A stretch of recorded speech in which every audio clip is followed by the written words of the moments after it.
Hi guys, welcome to உருட்டு உளுந்து channel. இன்றைக்கி நம்மளுடைய சேனலில் இதை செஞ்சு வச்சிட்டிங்க அப்படின்னா உங்களுக்கு டக்குன்னு காலியாயிரும். ரொம்ப டேஸ்டி, ரொம்ப ஹெல்த்தியும் கூட.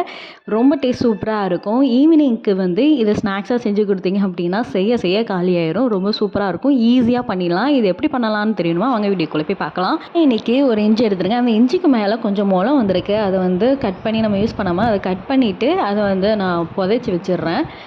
அதுக்கப்புறம் மீதி இருக்கிற அந்த ஒரு துண்டு சின்ன ஒரு துண்டு தான் வரும். அதை நல்லா தோனெல்லாம் உரிச்சிட்டு நல்லா சீவி எடுத்துக்கிறேன். இது எதுக்காக சீவணும்னா நம்மளுக்கு சாப்பிட மிச்சில் வாயில் கடிப்படாமல் இருக்கிறதுக்காகவும் நம்ம இதை பொரிக்க போகிறோம்னால இந்த இஞ்சியோடு வச்சு நம்ம பொரித்தோம் அப்படின்னா மேலே எண்ணெய் தெறிக்கிறதுக்கான சான்ஸ் இருக்குது. அதுக்காக நான் இஞ்சி இப்படி துருவிக்கிட்டேன்.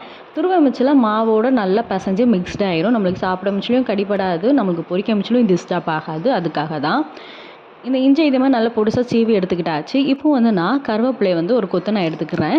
கருவேப்பிலை நான் ஒரு ஸ்டெம் ஃபுல்லாக நான் எடுத்துக்கிட்டேன். இது இவ்வளோ கருவேப்பிலை கண்டிப்பாக வேணும். இல்லைன்னா உங்களுக்கு அந்த ஃப்ளேவர் அவ்வளோவா நம்மளுக்கு இருக்காது. கருவேப்பிலை ஃப்ளேவர் இந்த டிஷ்ஷுக்கு நம்மளுக்கு கொஞ்சம் நல்லா இருக்கும். நான் இன்றைக்கி ஒரே ஒரு பச்சை மிளகாவை நல்லா கட் பண்ணி எடுத்துக்கிறேன். இதுக்கு ஒரு பச்சை மிளகா போதும். அதுக்கு மேலே பச்சை மிளகா வேண்டாம். முடிஞ்ச வரைக்கும் பச்சை மிளகாவை பொரிசாக கட் பண்ணிக்கோங்க. அப்படி இல்லைன்னா ஒரு மிக்ஸில் ஒரு ஓட்டு எடுத்துக்கலாம், இல்லை நச்சு கூட நம்ம எடுத்துக்கலாம். நானே இன்றைக்கி பொடிசாக கட் பண்ணி எடுத்துக்கிட்டேன். அதுக்கப்புறம் ஒரே ஒரு பல்லாரி, ஒரு மீடியம் சைஸ் ஒரு பல்லாரி எடுத்துக்கோங்க. அந்த பல்லாரியும் நல்லா பொடிசாக நறுக்கி எடுத்துக்கோங்க. பல்லாரி பெருசு பெருசாக நம்மளுக்கு இருக்கக்கூடாது. எதுக்கு பெருசு பெருசாக இருக்கக்கூடாதுன்னா நம்மளுக்கு அதுவுமே நம்ம எண்ணெயில் பொரிக்க மிச்சில லைட்டாக எண்ணெய் தெறிக்கிற மாதிரி இருக்கும். அதனால் நான் ரொம்ப பொடிசாக நான் எடுத்துக்கிட்டேன். இதுவுமே மாவு கூட நல்லா மிக்ஸ்டு ஆயிரும். நம்மளுக்கு அதோட ஃப்ளேவர் கொஞ்சம் நல்லா இருக்கும். எண்ணெயில் பொரிக்க மிச்சில நம்மளுக்கு இந்த வெங்காயம் ஈவனாக கிறிஸ்பியாக ஆயிரும். அப்படி கிறிஸ்பி ஆக மிச்சில அதை சாப்பிட மிச்சில அந்த ஃப்ளேவர் நல்லாயிருக்கும். அதுக்காக தான் பொடிசாக கட் பண்ணுறது. நீங்கள் கொஞ்சம் பெருசாக கட் பண்ணிட்டீங்க அப்படின்னா வெந்த வெங்காயம் சாப்பிட்றதுக்கு எப்படி இருக்கும் அதே மாதிரி இருக்கும். பொடிசாக கட் பண்ணால் எண்ணெயில் பொரிஞ்சு அது கிறிஸ்பியாகிடும். அதுவும் சாப்பிட்றதுக்கு கொஞ்சம் அந்த ஃப்ளேவர் நல்லாயிருக்கும். அதுக்காக தான் வெங்காயத்தையும் இதே மாதிரி நல்லா பொடிசாக நறுக்கி எடுத்துக்கிட்டேன். இப்போ ஒரு உரலில் நல்லா க்ளீன் பண்ணி எடுத்துக்கிட்டாச்சு. இந்த உரலில் ஒரு அரை டேபிள் ஸ்பூன் அளவுக்கு சோம்பு, அரை டேபிள் ஸ்பூன் அளவுக்கு ஜீரகம் ரெண்டுத்தையும் எடுத்து நல்லா இடித்து எடுத்துக்கோங்க. அதை அப்படியே ஆட் பண்ணாமல் இடித்து ஆட் பண்ணால் அதோடய ஃப்ளேவர் மாவில் நல்லா நம்மளுக்கு படும். இடிக்கிறதுனால அந்த ஃப்ளேவர் கொஞ்சம் என்ஹான்ஸ் பண்ணி கொடுக்குற மாதிரி இருக்கும். அந்த மாவில் அந்த ஃப்ளேவர் ஆட் ஆகி அந்த ஸ்மெல் நம்மளுக்கு தெரியும். அதுக்காக தான் நம்ம இடிக்கணும். நல்லா இடித்து சேர்த்துக்கோங்க. இப்போ ஒரு பவுலில் ஒரு கப் அளவுக்கு நான் ராகி மாவு எடுத்திருக்கேன். ஒரு கப் அளவுக்கு ராகி மாவுக்கு அரை கப் அளவுக்கு அரிசி மாவு எடுத்துக்கோங்க. ஒரு அரை டீஸ்பூன் அளவுக்கு ரொம்ப கொஞ்சோண்டு பேக்கிங் சோடா இருக்குல்ல, அதை ஆட் பண்ணிக்கோங்க. பேக்கிங் பவுடர் வேண்டாம், பேக்கிங் சோடா ஆட் பண்ணிக்கலாம். நம்ம வடைக்கெல்லாம் ஆட் பண்ணுவோம்ல, அதேமாதிரி பேக்கிங் சோடா ஆட் பண்ணிவிட்டு இப்போ நம்ம இடித்து வச்சுருந்த சோம்பு, ஜீரகம், வெங்காயம், பச்சை மிளகா, இஞ்சி, கருவேப்பிலை எல்லாத்தையுமே போட்டுட்டு கொஞ்சம் உப்பையும் ஆட் பண்ணிவிட்டு நல்லா பசைஞ்சு விட்டுக்கோங்க. உங்களுக்கு இந்த காரம் வேணாம், எனக்கு கொஞ்சம் எக்ஸ்ட்ரா காரம் வேணும்னு நீங்கள் நினச்சிங்கன்னா கொஞ்சம் காரப்பொடியை ஆட் பண்ணிக்கலாம்.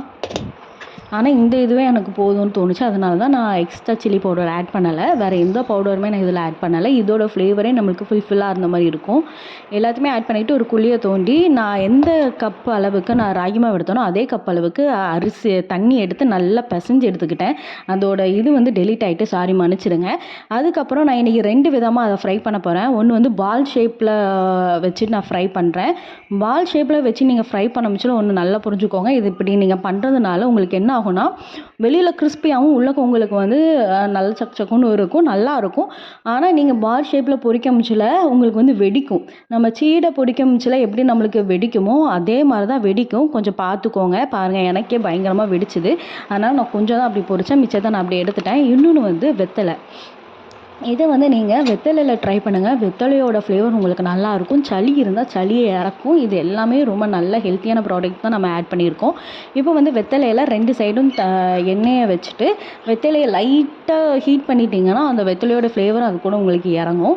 அதுக்கப்புறம் நல்லா தட்டிட்டு ஒரு ரவுண்டு போட்டுட்டு அதை கையில் எடுத்து அப்படியே நம்ம பொரித்து எடுத்துட வேண்டியதான். பாருங்கள் எப்படி இருக்குன்னு. லைட்டாக இந்த எண்ணெயில் லைட்டாக இப்படி உள்ளே வச்சு லைட்டாக தொட்டி எடுத்துட்டிங்க அப்படின்னா உங்களுக்கு வெத்தலையில் நல்லா எண்ணெயும் படும். வெத்தலை கொஞ்சம் ஹீட் ஆகிறதுனால அடுத்த தடவை நீங்கள் தட்டமிச்சில் அந்த வெத்தலையில் இருக்கிற அந்த ஃப்ளேவர் அந்த மாவில் உங்களுக்கு இறங்கும். அதுக்காக தான் வெத்தலையை தயவு செய்து அப்படியே போட்டுறாதீங்க. எடுக்க வரலைன்னு சொல்லிட்டு அப்படியே அந்த எண்ணெய்க்குள்ளே வெத்தலையை போட வேண்டாம். வெத்தலையை நீங்கள் அதை கூட அப்படியே போட்டுட்டிங்கன்னா நீங்கள் இலைய போட்டால் கூட உங்களுக்கு அவ்வளோவா தெரியாது. ஆனால் வெத்தலையை போட ஆரம்பிச்சுல பயங்கரமாக உங்களுக்கு எண்ணெய் பட்டு பட்டுன்னு தெரிக்கும், உங்கள் மேலே பட்டுரும். அதுக்காக தான்.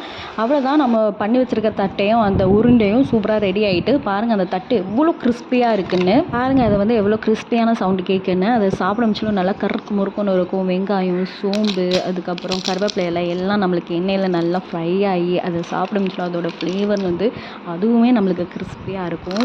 கூட கொஞ்சம் அந்த ஃப்ளேவரை வந்து என்ஹான்ஸ் பண்ணி கொடுக்கும். அதுக்கப்புறம் நம்ம எடுத்து வச்சுருக்கோம்ல அந்த பால் வந்து வெளியில் நல்லா கிறிஸ்பியாகவும் உள்ளக்க நல்லா சாஃப்டாகவும் இருக்கும். அதுக்குள்ளே நான் இருக்கிற அந்த வெங்காயம் வந்து இந்த பாலில் வெங்காயம் கொஞ்சம் குக்கான மாதிரி மெதுவாக இருக்கும். உள்ளக்க இருக்கிற அந்த ஜீரகம், சோம்பு எல்லாமே பாருங்கள். இதில் இருக்கிற வெங்காயம் நல்லா மெதுவாக இருக்கும். தட்டையில் இருக்கிற வெங்காயம் வந்து கொஞ்சம் கிறிஸ்பியாக இருக்கும். சாப்பிட்ட மிச்சில் அதோட ஃப்ளேவர் எல்லாம் ரொம்பவே சூப்பராக இருக்கும். நீங்களும் இதை ட்ரை பண்ணி பாருங்கள். வயல சுவை நாட்டியமாடும். ட்ரை பண்ணிவிட்டு எப்படி இருக்குங்கிறத கீழே கமெண்ட் பண்ணுங்கள். உங்களுக்கு இந்த வீடியோ